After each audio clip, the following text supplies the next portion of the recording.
a tropical heat wave. Hey, Lori.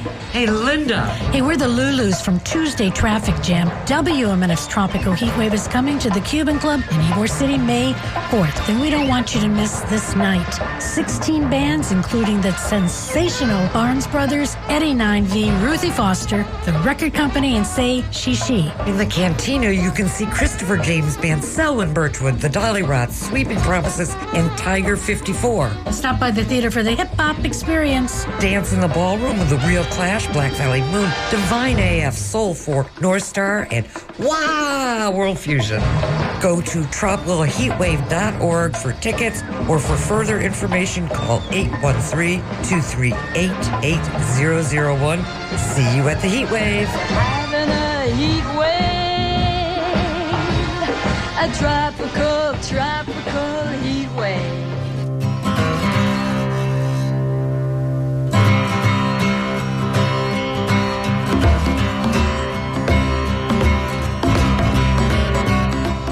Welcome to Tuesday Cafe. I'm Sean Canan, and we are broadcasting from the studios of WMNF in Tampa. Yesterday was Earth Day. In April, we recognized WMNF's mission by focusing on the environment. Today, we're going to hear an episode of the show called Letters and Politics. It's hosted by Mitch Jeserich. If you like this show, you can hear it every weekday on our HD3 channel, The Source. It comes on at 6 o'clock in the afternoon. The Source is a 24-hour-a-day broadcast of news and public interest shows that you can listen to on the WMNF app, on an HD radio, or at WMNF.org. In this episode, Mitch interviews Elizabeth Kolbert. She's the author of Field Notes from a Catastrophe, Man, Nature, and Climate Change, the Sixth Extinction. Here is today's Letters and Politics on WMNF's Tuesday Cafe. This is Pacifica Radio's Letters and Politics. On today's show, the runaway greenhouse effect that Venus has, which is, Venus has an atmosphere that's, very largely carbon dioxide and is fantastically hot. I can't remember how hot, 800 degrees or something like that. I don't think that scenario, people feel that scenario is going to play out on planet Earth. But humans, we're a pretty young species. We are, roughly 300,000 years old. And we are pushing the climate envelope, we're pushing the climate outside of the envelope that we evolved in. It's not really clear how humans would respond to even, relatively minor temperature changes. And I think another key point, the other thing that you set in motion besides potential ecological disaster is human disaster. And that has tremendous political repercussions that are not very happy. A conversation on the climate with renowned environmental journalist Elizabeth Kolbert. She won the Pulitzer Prize for her book, The Sixth Extinction. And her latest book is called H is for Hope, Climate Change from A to Z. Good day and welcome to Letters and Politics. I'm Mitch Jeserich. Today I'm very happy to welcome back to this radio program renowned environmental journalist Elizabeth Kolbert. Elizabeth Kolbert is with the New Yorker, and she won the Pulitzer Prize for her book, The Sixth Extinction. She's the author of many books, including her latest, which is called H is for Hope, Climate Change from A to Z. It's a collection of essays along with illustrations. Elizabeth Kolbert, it is my good pleasure to welcome you back to this program. Thank you for taking the time. Thanks for having me. I want to talk about your career as we begin here in covering the environment and how that coverage has changed and adjusted, and maybe even your view about the environment and even climate change. When did you begin covering the environment? Well, the first piece I did that could sort of, in a broad way, be said to have been about climate change was all the way back in 2002, I guess. I went to the top of the Greenland ice sheet with some Danish scientists who were drilling a core all the way to the bottom of the ice sheets. That's through 10,000 feet of ice. And that they were really looking at the climate of the past, but with an obvious interest in what that portended for the future. Greenland, and you also write about Greenland in H is for Hope. Did you go back to Greenland? Have you been going back to Greenland? I have been back to Greenland a couple of times. It's one of my favorite places in the world. I remember being on a plane flying back from Europe, and usually it's at night when I'm flying, but this time it was right in the middle of the day, and everyone's shades on their windows were closed, and I sort of like opened mine up a little bit and looked out my window, and below was Greenland, and it was the most incredible thing. I wanted to yell at everyone in the plane, "Open up your shades! This is wild!" No pun intended, but it was just a bunch of snow and ice and these really interesting rocky, I don't know if they're mountains of so high formations. It really was one of the most incredible things I've ever seen, and this was just from looking out of my plane window. Yeah, it's spectacularly beautiful, very dark rock, sometimes protruding from the ice, but mostly just this fantastic ice sheet that we're in the process of melting away. What's it like being on an ice sheet? It's very cool, to forgive the pun. It's otherworldly. I think it's sort of as close as you can get to being on another planet and still being on planet Earth. If you're at the top of the ice sheet, there's really nothing but whiteness in all directions. And it's very still and very, well, I guess it can be quite windy actually, but very, very quiet, sort of this interesting silence. There's nothing much living on the ice sheet, obviously. So it's sort of sublime in a beautiful and also intimidating way. I mean, it's a hostile place. People do not live on the ice sheet except under, almost like not quite like mounting a space expedition, but very carefully planned expeditions. Is it dangerous? It's actually a lot more dangerous to be toward the edge of the ice sheet. You get crevasses, and as the ice sheet changes, those are becoming, that's becoming more and more dangerous. And a guy I knew, quite a well-known glaciologist, Connie Steffen, who was a very, very experienced glaciologist, died just, I guess it was about 2 summers ago. And that was, I think, very sobering and scary for people who work on the ice. If you're actually up on the very top of the ice sheet, that is still pretty stable. You don't want to get into any trouble there. You don't want anything to happen. Storms can come up, and you have to be very, very vigilant. Seems quite logical. In a warming world, it would become a more unstable place, a more dangerous place. Yeah, absolutely. You have to be super, super careful, because these crevasses, which are extremely dangerous, and you fall through one to your inevitable death, can be hidden by the latest layer of snow. So that is what's really dangerous. Does it have an ecosystem, a biodiversity to it?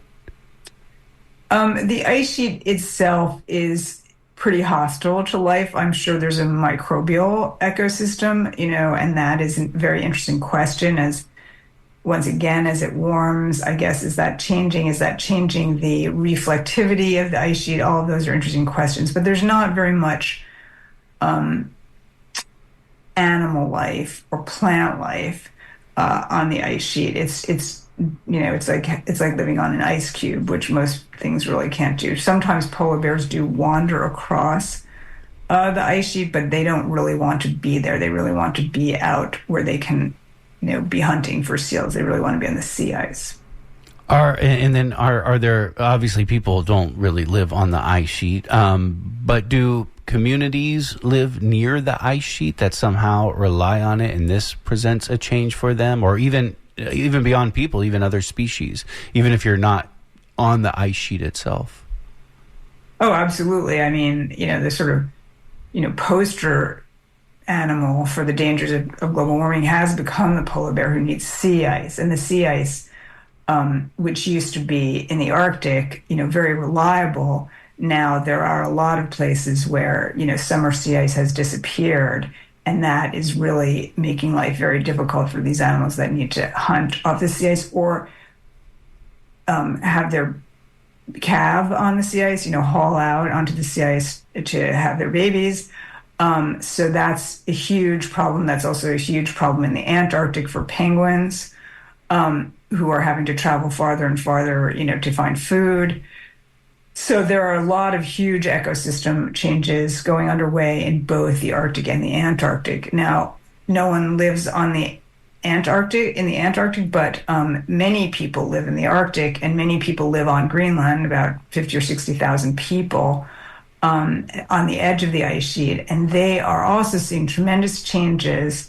I'll just give you one example. They used to have a lot of, in this town on the west coast of Greenland, a lot of dogs, and they would dog sled in the winter. That's how you got around. That's how you got across this bay that froze over. Now the bay does not freeze over anymore. And they've literally, euthanized a lot of the dogs, a lot of these sled dogs, because they were not useful anymore. And that was quite, sort of controversial and very sad for many people. So you have been going to Greenland occasionally for more than 20 years now. Is this sort of a base point for you in your thinking about climate change? Have you personally seen changes that have happened there? Well, I don't want to claim, to have the kind of deep knowledge that people who live there or who go back every year. There are definitely scientists who've been going back, pretty much every year for many years. But you can, just as a sort of lay person, see signs of tremendous change. For example, as the ice melts, it does leave behind telltale signs, sort of like bathtub ring signs.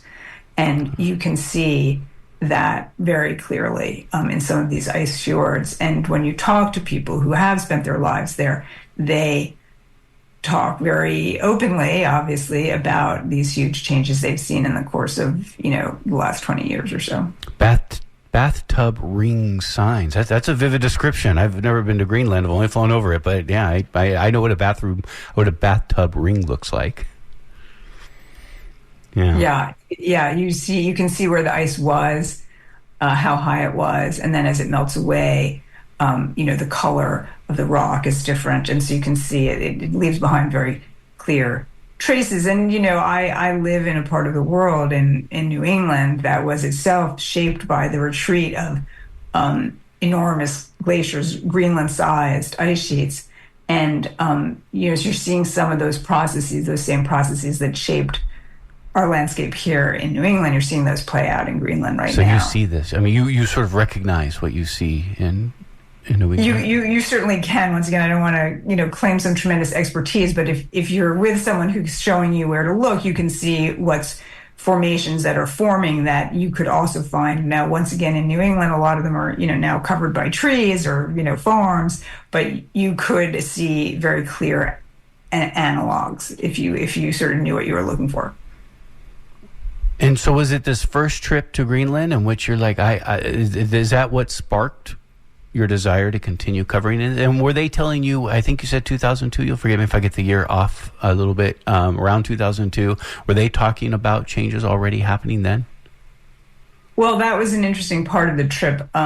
The glaciologists I was with, a group of Danish glaciologists, they said they were not yet seeing changes on the top of the ice sheet at that point. But, and I remember this very vividly, more than 20 years later, one of them said to me, well, we know we're going to see them because the physics of climate change are impeccable. There's just no doubt that when you pour a lot of CO2 into the atmosphere, you're going to heat up the planet and you're going to obviously change the ice sheet. So I have watched that, prediction, or if you want to say just analysis come true. And now you see tremendous changes at the top of the ice sheet. For example, to give you one change that people are seeing, you see rain. You can see rain all the way up to the top of the ice sheet at 10,000 feet in elevation. And that's huge. And that when you get that kind of rain, precipitation, water that's above the freezing temperature, that just is bringing a lot of heat to the ice sheet and accelerating this melting process. Yeah, perspective has definitely changed over the years. I think many of us, even if we believe the scientist, and I think many of us, we always talk about those who don't, but many have believed the scientist from the beginning. I did, but again, you just sort of believed them. You didn't see it. But I think everywhere, I live in a metropolitan area where people from all who were born in all around the world live. Anyone I talk to from any place around the world will tell you the weather is different than when they were young. Absolutely. I mean, you have to willfully ignore it to say otherwise. Yeah. And then how has your reporting on climate change then changed over the years? And and of course, things change as time changes, facts change. Things don't turn out exactly how we always think they're going to turn out. But how has your view as a journalist covering climate change changed over these years since you first started in Greenland?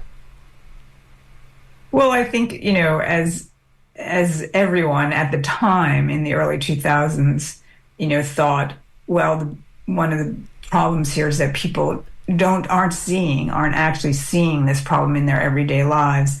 And if we, sort of alert them to what's going to happen and how what we're setting in motion, they will take action to try to prevent the worst impacts. And now, 20 years later, we're seeing, very grave impacts, but not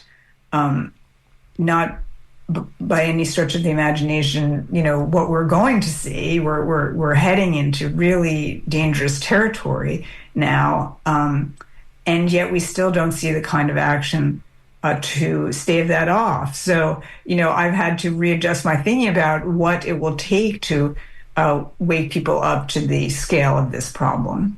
One of the chapters in your book, and again, it's a collection of essays for each letter of the alphabet A through Z, along with illustrations. One of the chapters is based on the letter U, which is about uncertainty of the future of climate change. Tell me about that uncertainty.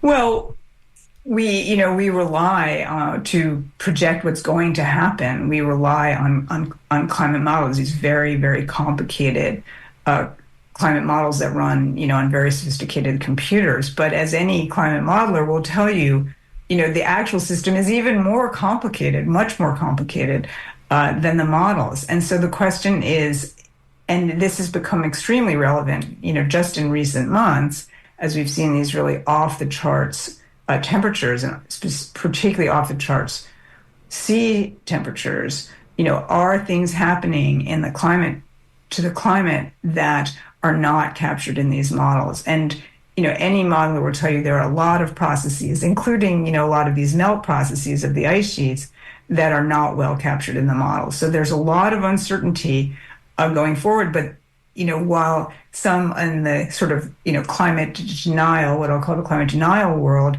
would say, well, we just don't know what's going to happen. We have a very good idea of what's going to happen, and the uncertainty tends to be on the bad side. It's not on the good side. When you look at uncertainty, for example, in sea level rise, there's virtually no, uncertainty that we're going to get significant sea level rise. The only question is on the bad side, how much sea level rise are we going to get? And there are big uncertainties there.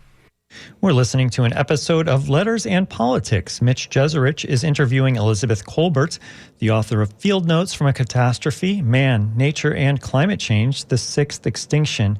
This is Tuesday Cafe. We're coming to you from the studios of WMNF in Tampa. Here's more of Letters and Politics.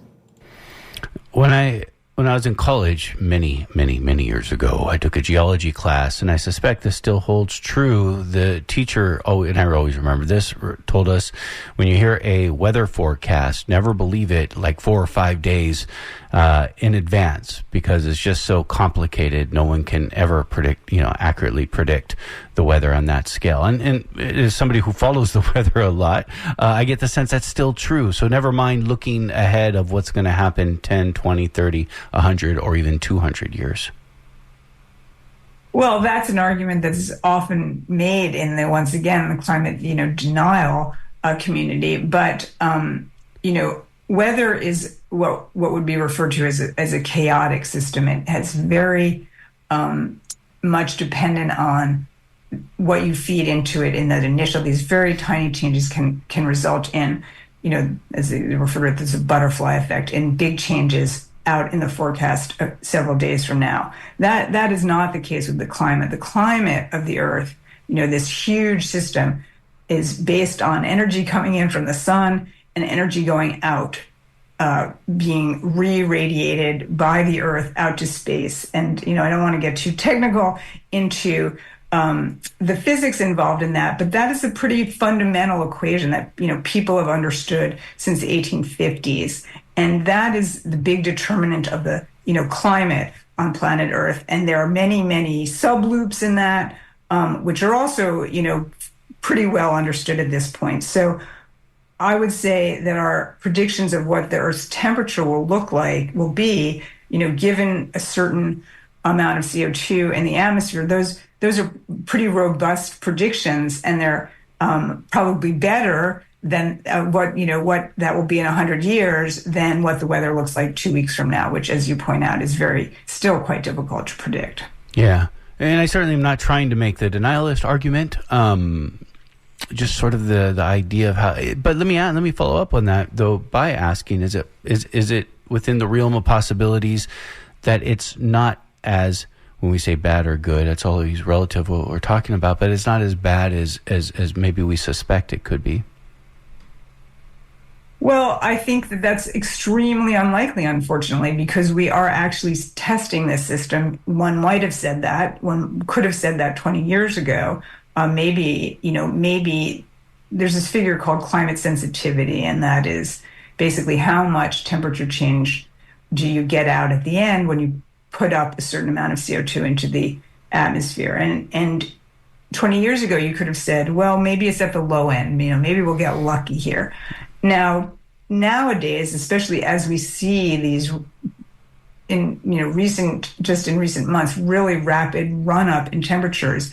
So you could have thought that, we were going to get lucky, but as the actual data come in, I think that the odds of that, have become vanishingly small, because we already are getting out a very large temperature increase for the amount of CO2, that we put up there.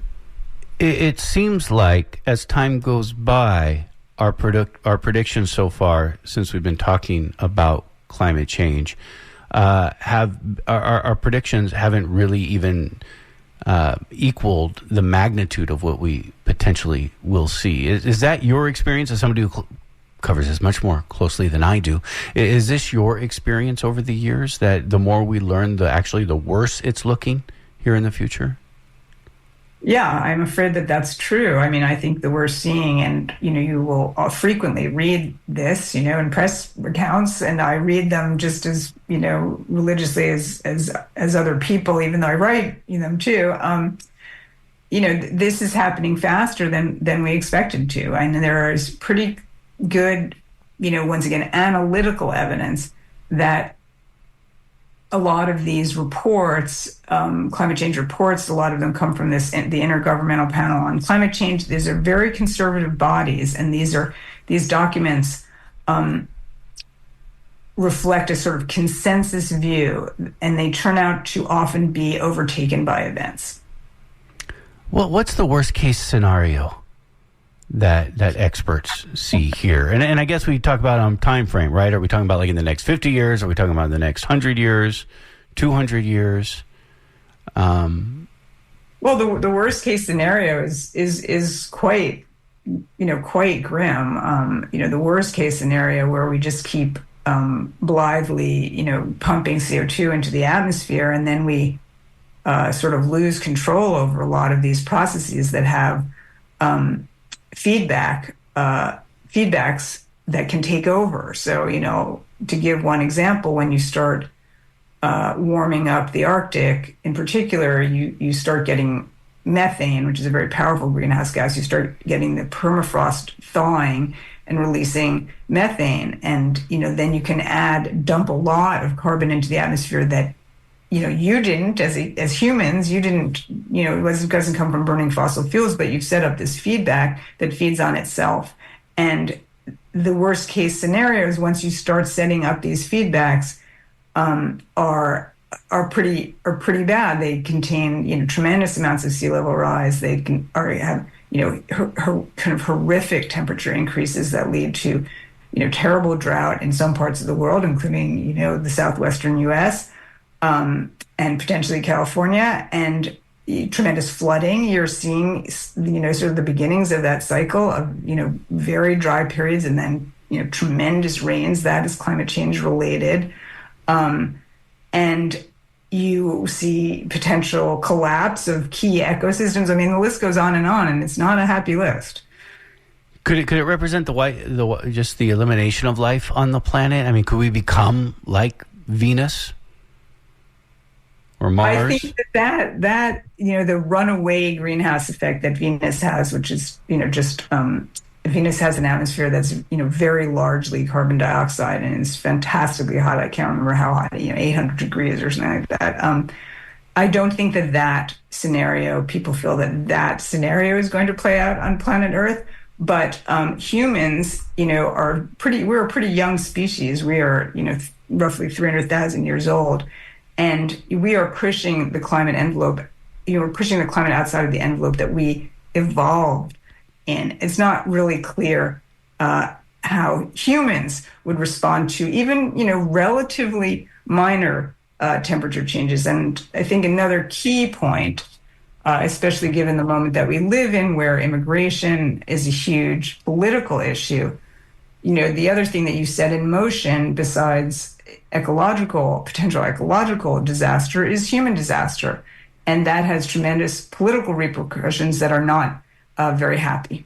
Yeah, I don't mean to be extreme here, or maybe I do mean to be extreme here, but even beyond just climate change, the results of climate change could cause huge upheavals, which potentially I could imagine leading in the future. We're all looking forward here of a potential nuclear war even, which then would have its own catastrophic. So it could be something that would compound even further catastrophes.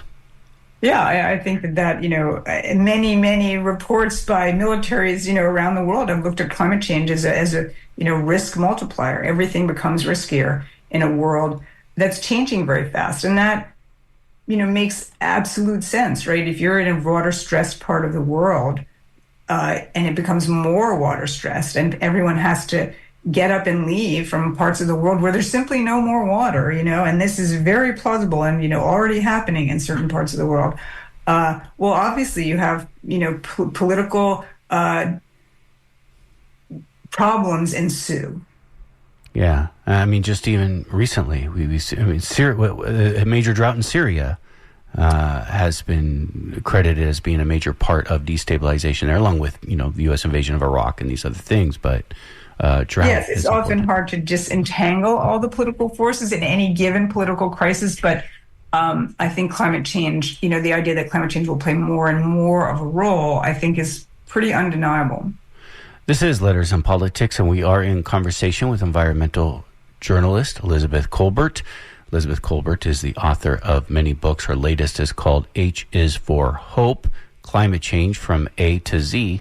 So far, my questions have been more like you would think that your book was titled D is for Despair, which is my fault. On me. This is on me. We talked about the hopeful parts of the book. Yeah. Let me ask you about then the beginning of the book with A, someone I had never heard about, and I would like to ask you who this person is. It is, and I'm probably saying the name wrong, Svante Arrhenius. Yeah, I think that's close to correct, but I'm not Swedish myself, so I should know the absolute correct pronunciation. But I think you're getting it pretty much right. Who was Svante Arrhenius? He was a chemist, basically, who lived in the late 19th and early 20th centuries, and he won a Nobel Prize for a discovery that had nothing to do with climate change. But in the 1890s, he became interested in the question of what started and ended ice ages. And he had this theory that it might have been changes in carbon dioxide in the atmosphere, because it was already well established at that point that carbon dioxide is what we would now call a greenhouse gas. It traps heat near the surface of the Earth. And so he performed these, very laborious calculations in the days before computers or even calculators to try to figure that out. And one of the sort of he was not terribly interested in the future, but one of the things that he was much more interested in the past. But one of the things he did realize in the course of doing all this work was, well, we humans are, pouring a lot of CO2 into the atmosphere by burning coal, mostly at that point. And so that will change the climate. That will warm the Earth. And so he is sort of credited as the first person to have built the very, very earliest sort of climate model, what we would now consider very primitive. But one of the interesting things about his calculations is that when he looked into the future and said, what would happen if you were to double CO2 in the air, which is what we're in the process of doing, what sort of temperature increase would you get out at the end? And the numbers he came up with are, sort of almost uncannily close to the numbers that these fantastically much more complicated models today put out. Was he trying to raising the alarm of what this could mean? No, he was not. He wrote about it, and he decided, he was a Swede, I should point out. It was pretty chilly. He decided it would actually be quite lovely to have a warmer world. He also thought it would take a tremendously long time. He thought, and this is an interesting part of the whole history of sort of the people coming to understand the impacts of burning fossil fuels. He thought that the vast majority of the CO2 we put up into the air would be absorbed by the oceans very quickly. And that does not turn out to be true. The oceans do absorb a lot of CO2, and over great stretches of time, they will absorb most of the CO2 we put up there, but they are not taking it up nearly as fast as we are putting it out there. So you have a lot of CO2 accumulating in the atmosphere, and he did not appreciate that. And that fact was not appreciated until really the middle of the 20th century. We're listening to an episode of Letters and Politics. Mitch Jeserich is interviewing Elizabeth Kolbert, the author of Field Notes from a Catastrophe, Man, Nature, and Climate Change, the Sixth Extinction.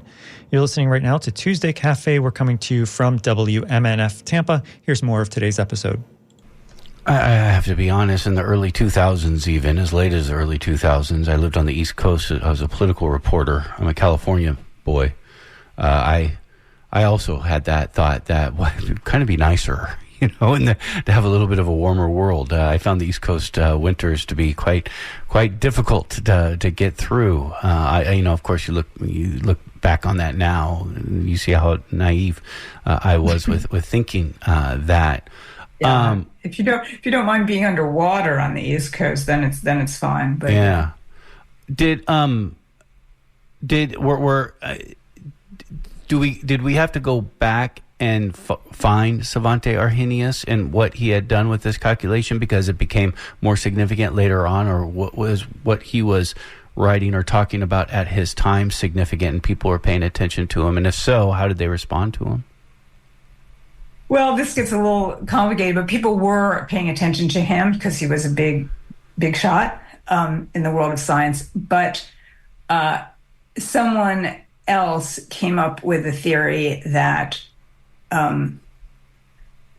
challenged what would happen if we put up more CO2 in the air, and that became this notion that you would saturate the atmosphere in certain wavelengths. Once again, I'm not going to go into the details there, but that was compelling to people for a while until that was proved false. And Arrhenius's calculations, once again, were sort of dredged up, I suppose, and he has become sort of the grandfather of climate change, but did not think of himself that way. Another essay in the book is based on the letter T, and this is about temperatures and experiments with the effects of extreme temperatures on the human body. what do we know about? And of course, we were seeing heat, major heat events happening all over the world now. What do we know about heat in the human body? Well, for that chapter of the book, I went to a lab in Texas where they're doing heat experiments. How does the body deal with extreme temperatures, or what are now considered extreme temperatures, and had myself sort of locked into this, what looked like a walk-in fridge, but was actually very hot. And, they were measuring my heart rate and all my bodily functions as my body tried to deal with this heat. And one of the things that extreme heat does is it really stresses your heart because you're trying to pump blood out to the surface to dissipate the heat. And so older people especially have a really hard time in the heat. And when you get one of these terrible heat waves, and for example, there was a huge heat wave in Europe in the early 2000s. A lot of people didn't and probably still don't have air conditioning. And a lot of people just expired, died. It was called the excess deaths because they just couldn't, the hearts couldn't keep up with trying to cool down the body. And once you can't cool down your body, all sorts of other problems ensue, because our various cellular processes are not, can't function at very high temperatures. So, you can get some pretty, this is heat stroke and all the things that follow from that. Yeah, I live in the San Francisco Bay Area. Few of us have air conditioning. Most of the time, we don't need it, except for a few days of the year. But however, we sort of had a reprieve these last couple of years. But the few years before that, we had these major fires. It was hot all the time. You had to keep your windows closed because of the smoke outside and the air quality. It was miserable. I mean, it was a miserable experience. Yeah, fire is another huge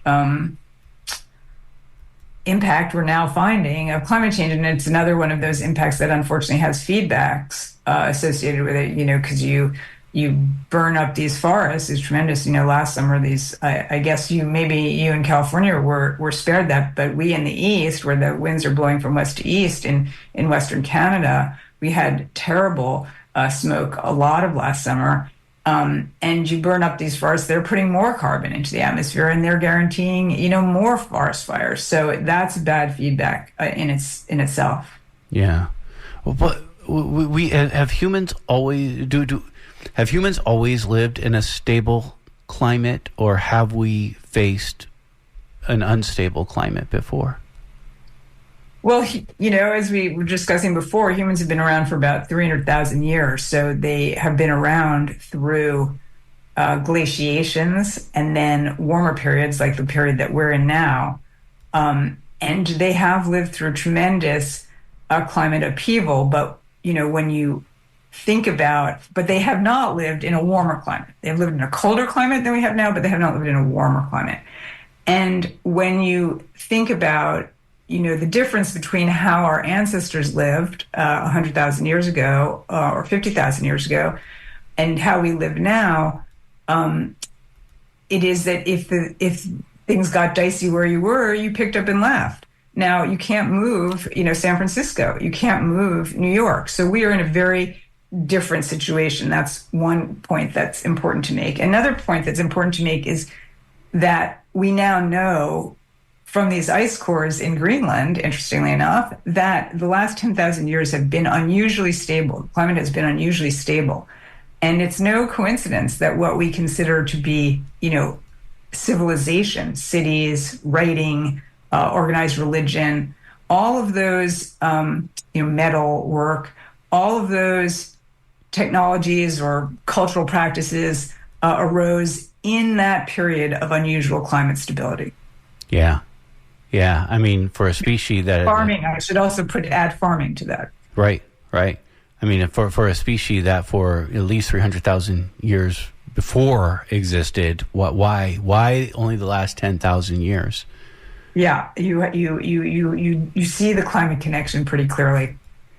Well, something else that has developed in these last 10,000 years, or more likely last few hundred years, is capitalism, which you do have an essay about capitalism. C is for capitalism. For capitalism. How do you see capitalism and climate change? Well, I think the great, question before us, and it is a question, this is a book, I want to say that Ages for Hope is a book also that, that poses a lot of questions, doesn't necessarily that don't have easy answers. I think it's important to acknowledge that. We're sort of taking this gamble, as it were, that we can deal with climate change using a capitalist system, taking advantage, as it were, of the innovative capacities of the capitalist system, which are clearly, quite tremendous, because here we are, watching AI roll out, et cetera. So, but it's not clear, once again, it's just not clear that that's true, because there's a lot of money to be made digging fossil fuels out of the ground and burning them. So, some people would say, well, if we use the levers of capitalism properly, we will be able to deal with this. And some people would say that's actually not the case. We need to completely re-examine our economic system. And that's a big, sort of a gamble that we're taking right now. And I think there's a lot to think about there, a tremendous amount to think about there. It's not clear to me that we can. We've sort of been going down one road now for quite a long time, and we're not kind of getting very far, and so we may have to rethink things, but that's a lot easier said than done, obviously. Do you think this is a big question that revolutionaries take up, but do you think we could change the economic system? Well, now we're kind of getting a little bit above my pay grade here. There are certainly a lot of people advocating, what's come to be known as degrowth. But it is a sort of, if we want to call it an economic philosophy, I'm not sure exactly what you call it, that has not really been put into practice anywhere, although there's a lot of, sort of theoretical work going on. And I think that has a lot to be said for it. I myself am, very, interested in that question, but I don't have an answer to it. I regret to say I am unfamiliar with these ideas of degrowth. Is it capital? Oh, really? Yeah, no, it's a very important, concept. I think it has gotten a lot more sort of press, maybe because we are so pro-growth here in the U.S., in Europe, and also in Japan. There's a book I have. It just came out in translation. I think it's called Slow Growth. It was a huge hit in Japan. It has not been a huge hit here in the U.S. Yeah, degrowth. Is it how is it degrowth within the capitalist system, or is it a capitalist model? Or of course, capitalism is being and this really challenges a lot of the fundamentals of capitalism. Yeah, because capitalism is so much about growth. Exactly. And then there's the other issue of developing countries and their stages of developing, and you do have a chapter on this, leapfrogging. This is the idea of how can you get a developing nation to truly develop further, technologically speaking, access to energy, these kind of things, without using the traditional fossil fuel model, which is interesting because this whole leapfrogging effect is really about, is the international community, are the richer nations willing to help other countries develop and provide the funding? Yeah, and I think that any sort of path through avoiding sort of the absolute worst of climate change does require some kind of acknowledgement from developed countries that we've really caused the problem, and we have a pretty big obligation to developing countries, and those acknowledgements have, in a sort of formal setting within at these international climate conferences, there's been lip service paid to that, but I think developing countries would say the developed countries have never come through on their commitments of money and what's called technology transfer. And we that happens at our peril, because obviously, a very good example is India, a country that is very rapidly developing, and its carbon emissions are very rapidly increasing, and it would be a lot more efficient and cheaper in the long run, for a country like the U.S. to be giving a lot of aid to India to try to direct development in a more sort of clean energy sort of way. That takes a lot of capital up front that developing countries often don't have.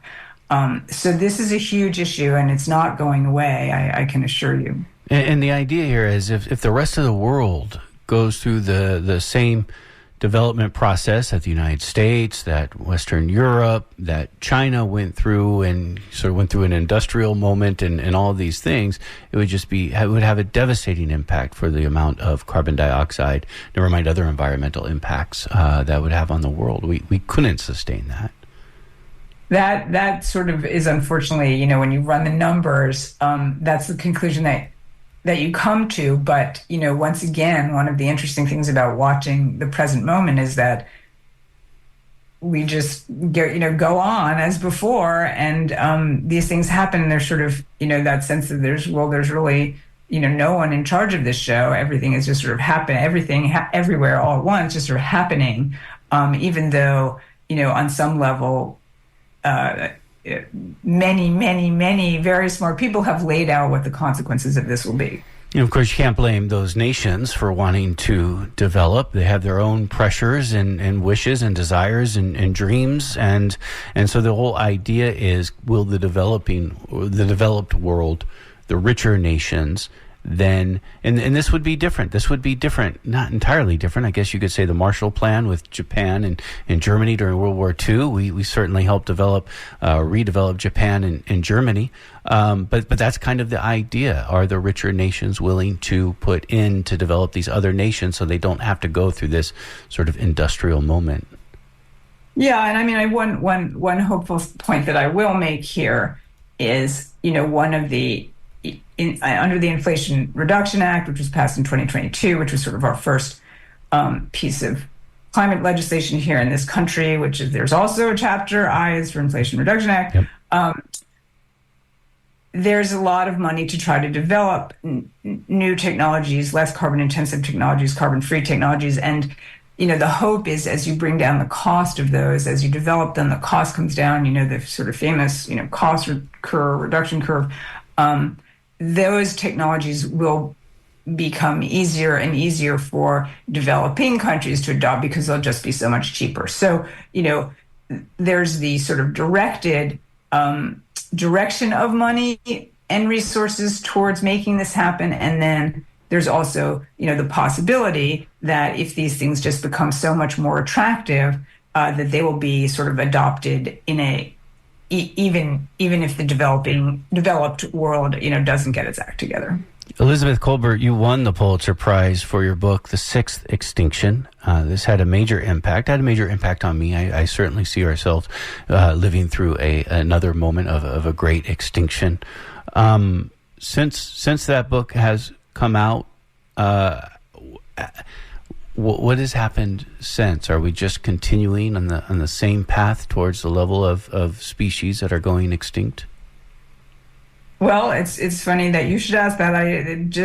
There's putting out a 10th anniversary edition of the book. It's 10 years since the book came out, almost exactly. And I added a new chapter on that, on what we're seeing happening to insects, which were a group that, people thought were sort of potentially more resistant to extinctions because they're, so numerous and have such high reproductive rates.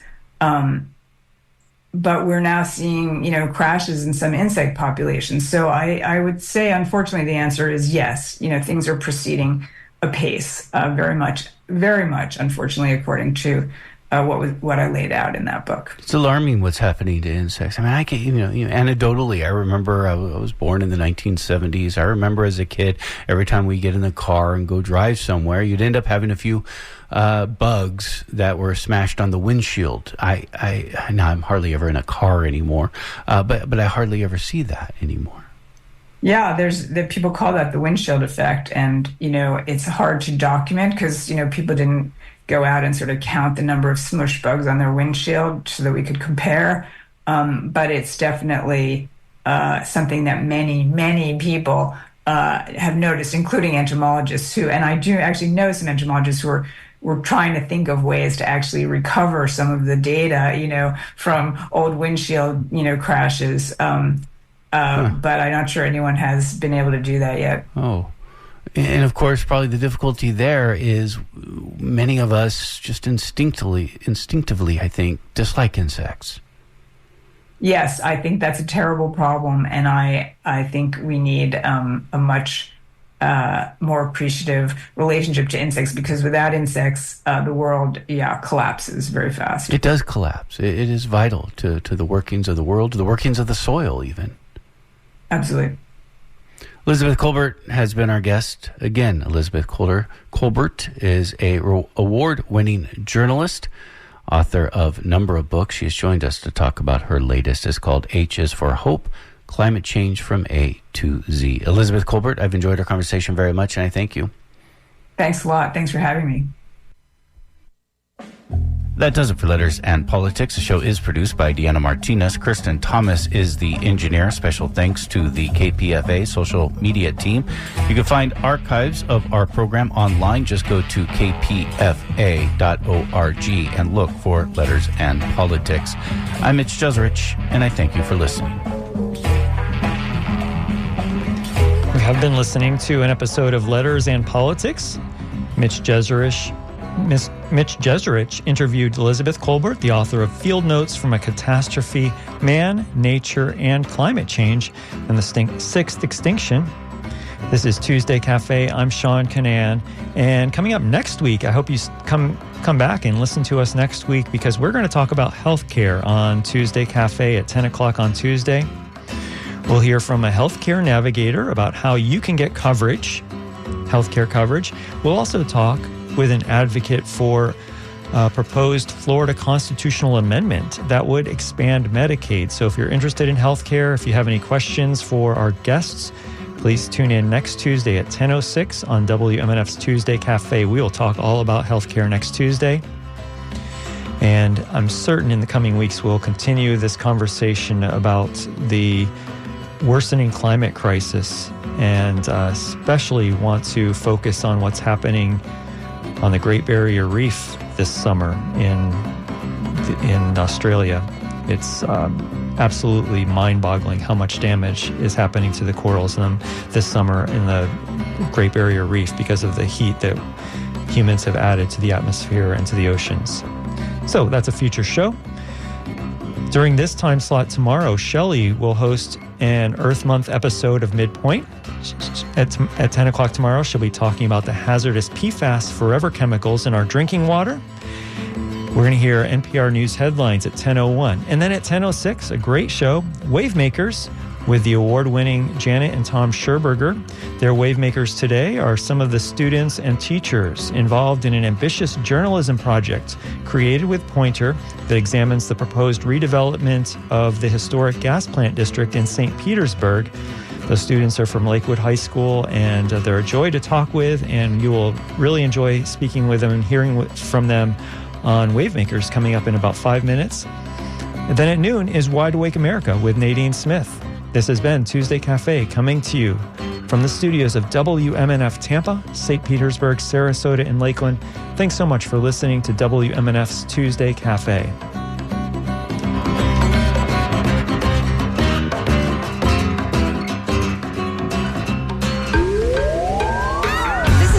From Wednesday Traffic Jam on WMNF, the Dolly Rods bring you high-energy bubblegum punk fun. Known nationally and internationally, this is an excellent opportunity to see what venues around the country have known for years. Pure punk joy at WMNF's Tropical Heatwave May 4th at the Cuban Club. For ticket information, go to tropicalheatwave.org.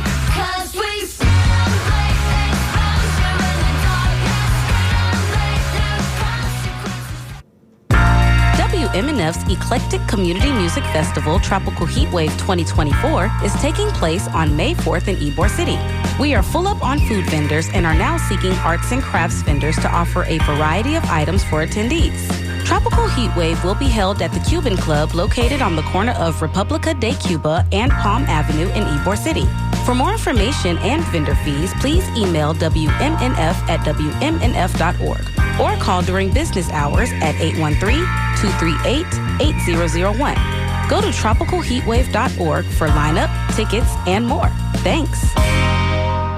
tropicalheatwave.org to get your WMNF Tropical Heatwave tickets Saturday, May 4th, 2024. See you there.